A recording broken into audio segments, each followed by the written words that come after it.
Welcome everyone to Charts Focus 1, where we teach you how to work hard and trade smart. All right, let's go ahead and start off with the markets.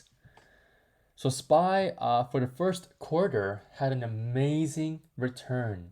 And on Friday, we got this really nice short squeeze like candlestick here to the upside, where we broke over this critical level of resistance at $408, and we eventually closed at $409.39.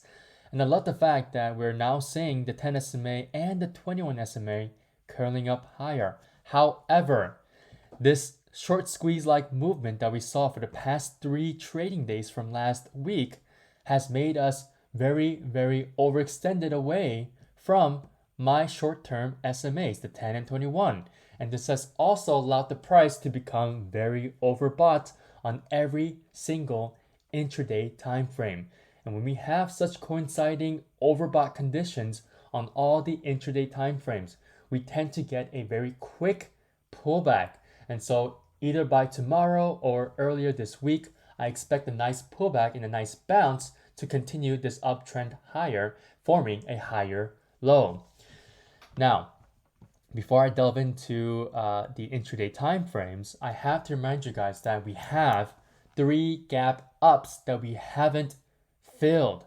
And so these are 3 risks going forward. All right, so we have one right here between last Tuesday and last Wednesday, and the second one right here between last Wednesday and last Thursday. And this one almost filled in, but we did not get that exact fill. And then the third one is between last Thursday and last Friday. So last week was just a bunch of gap ups that were formed through these short squeeze like gap ups and move ups, right? And so I expect us to see continuation to the upside, but there is this downside risk, right? Especially if we do see a nice pullback, sellers will be inclined to pile in to make sure that we fill in these gaps. And if we do, that will provide a lot of confidence to these sellers to try to form a new downtrend, and that will create a new reversal to the downside. And obviously, we do not want to see that happening since we've ended on the first quarter on such a positive note. Now, if you go on the intraday time frames, you guys can clearly see these gap ups. All right, so on the 2 hour time frame here, my most favorite intraday time frame, other than the 15-minute time frame, we have this really big gap ups that really weren't filled in, and some of them are just a few cents away, like we saw between Thursday and Friday.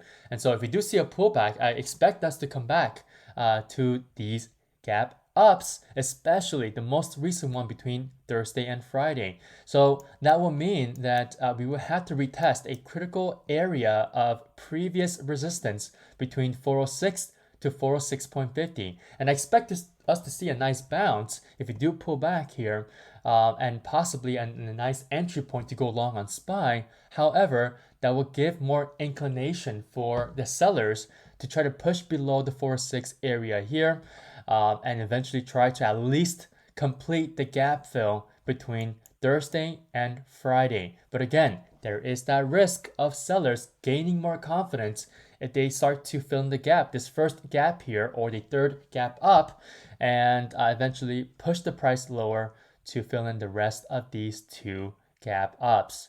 Okay, now if you do come back down and break below 406, this 406 level here, or specifically 405.90, I expect this to come back down to fill in the gap here, and eventually the maximum, I guess, range that I have for this week will be 402.50 as the bottom. All right, if we do see a larger pullback. Now, on the RSI here, all right, I'm just showing you guys this here because we are overbought. The RSI is showing a value of 74.82 on the 2 hour time frame. That is very overbought conditions, all right. And if we go back on the daily, all right, it looks like we're just on a very nice uptrend to the upside. Now, again, I have my maximum profit target around 420. Obviously, we have to reach 414.50, which was a very large level of resistance in the past. And also, we need to get past the most previous recent high here of 416.72. Okay, we have already blasted through, the last month's high of 405.90 right over here on this candlestick, which is why I told you guys that we are in a new uptrend. All right, we've made a higher high compared to the last month's previous pivot high point.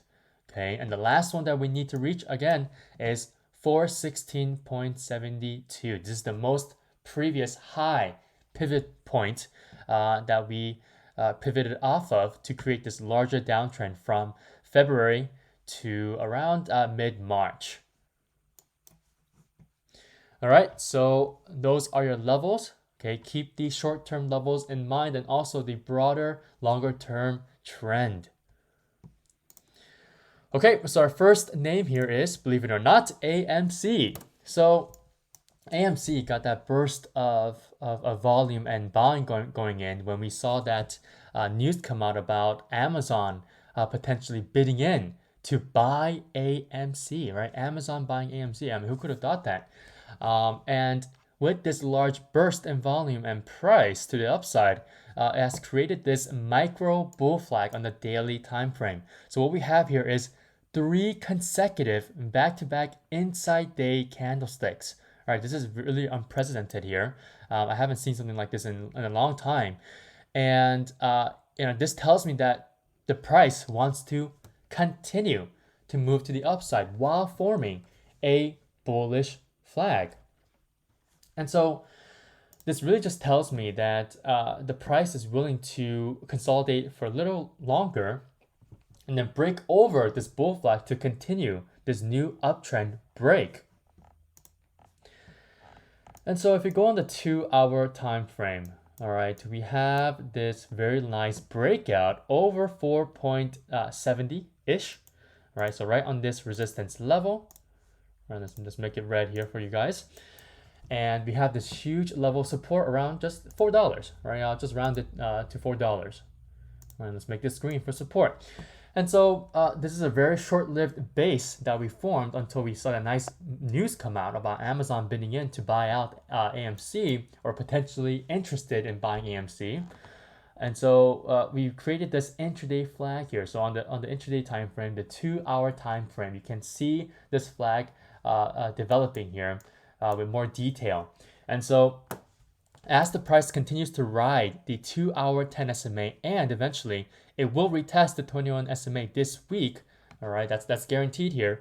We should be able to see a nice big impulsive move away from the 10 and 21 right after we retest the 21 SMA and use it as support, and eventually that will create enough momentum to break us out of this bullish flag, or specifically this descending level of resistance. So expect that to happen around $5 or $5.10. All right.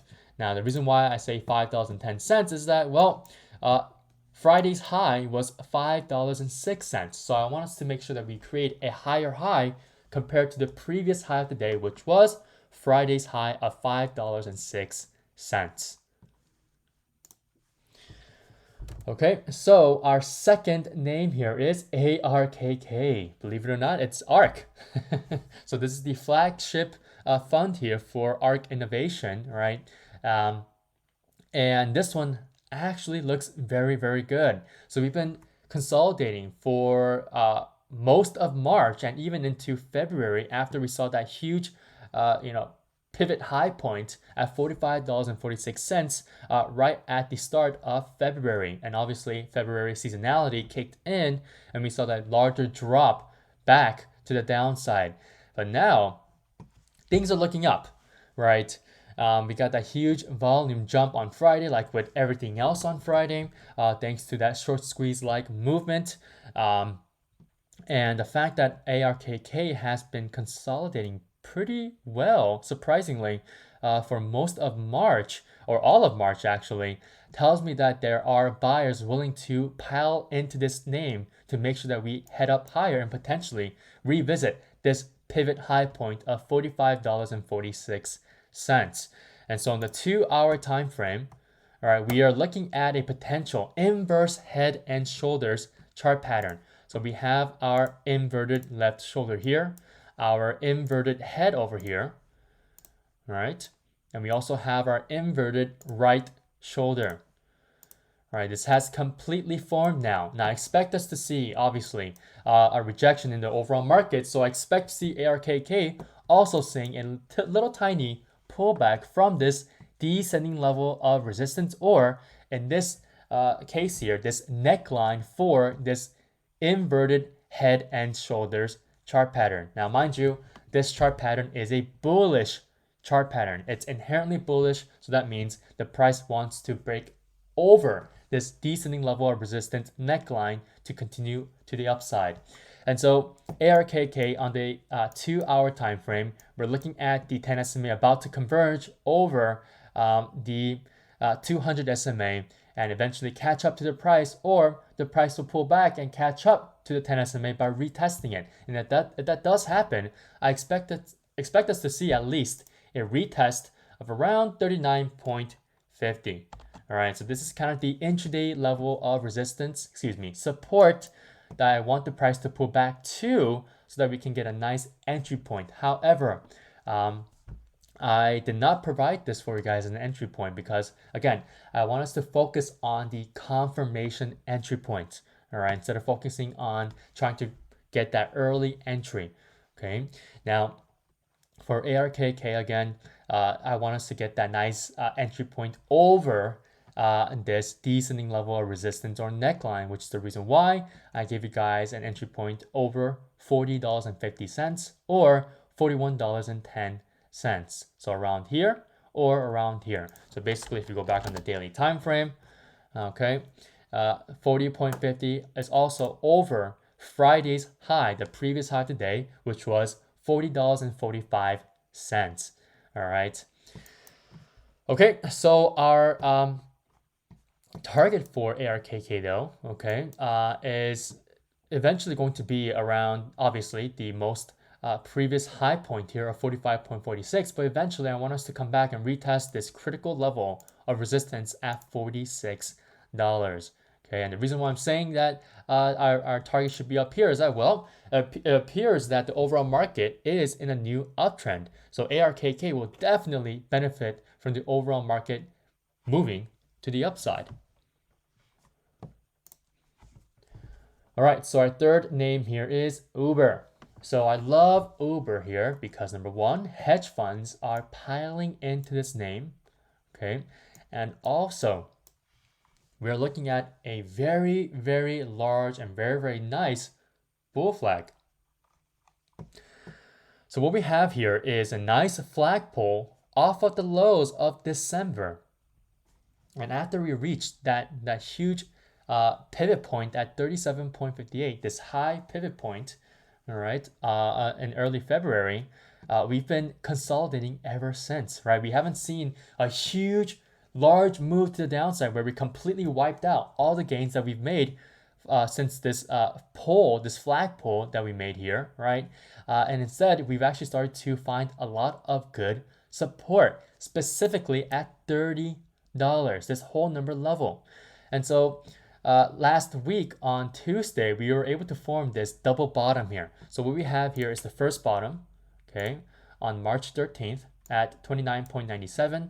And then we have another second bottom here on last Tuesday, and the low was at $29.98. So the difference between these two bottoms here, or these two bounces at the low of the day, is only 1 cent, right? And so if you're to continue this inherently bullish chart pattern of a double bottom, I expect us to break out of this larger macro bull flag, eventually breaking over $32. All right. Now, the only thing that we need to see is a continuation of a hold over my momentum 10 SMA on the daily time frame, which is great because we've already closed over it on Friday. And excuse me, guys. And this 31.50 level here, which is our most recent level of resistance and support as seen around this area.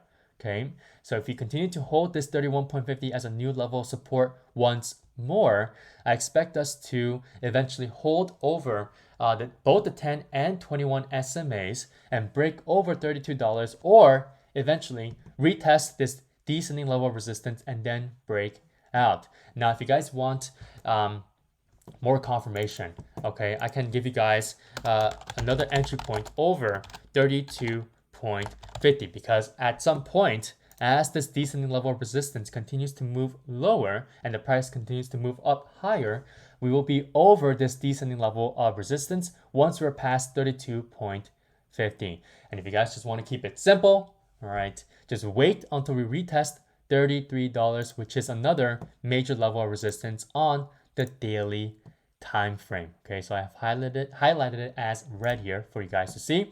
And so again, if you don't want to be involved in the volatility between, I would say, $30 and $33, okay, just wait until we see a break over $33 if you guys want that confirmation long-term entry point. Okay, so our last name is NET. So this one last week, we were able to see a very nice breakout as we were forming this very tight wedge chart pattern. And so the breakout from Thursday to Friday allowed the 10 SMA to finally curl up higher, converge at the converging point of the 21 SMA, and eventually crossed over the 21 SMA, which indicates that the short-term trend is to the upside. Now, I want eventually both the 10 and 21 SMAs curling up higher and eventually breaking over the 50 SMA, this dark blue line right over here. And that will create even more of a bullish sentiment for the longer term. Now, obviously, we already have a golden cross of the 50 over the 200, as I mentioned last week. So the longer term trend is solidified for sure on this name. Now, I love the fact that we've also haven't erased 100% of the gains that we made since December lows. In fact, we have created a new pivot support around $50 or around $50.50. And since then, we haven't really come back to this $50 level. And so if this uptrend continues, we can see at least a retest of this pivot high point and eventually this pivot high point, or at the minimum, the $71 resistance level. Okay, this huge level right here at $71. Now, for this one, okay, I expect us to see a breakout over $62. However, there is a chance for you guys to get an early entry. So if you go on the 2-hour time frame, again, if you do see some sort of a small pullback in the overall markets, I expect us to come back down on this name and eventually retesting around 60.50. Okay, and that was also a very pivotal level of resistance in the past year. Okay, in late February and early February as well. And so if you come back down to retest 60.50, I expect us to bounce, creating an opportunity for you guys to enter in long and holding through as the price breaks over $62. But again, I want you guys to focus on the confirmation entry points. All right. So make sure you guys look for an entry point over $62. Or if you want even more of a confirmation like we did with the other names, okay, look for a break over the previous high point, which was $62.23. So you guys can look for an entry point around $62.25 or $62.30 if you just want to round up. Okay, and eventually I expect NET to reach $64 as our first profit target for this week. All right, that is it for this video. If this TA video was insightful, make sure you leave a like down below. And if you aren't subscribed yet, make sure you hit that subscribe button for this channel. And if you're new here, check out the description box below for the link to the CFO Swinger Watch newsletter. Good luck, and I'll see you all tomorrow in the morning.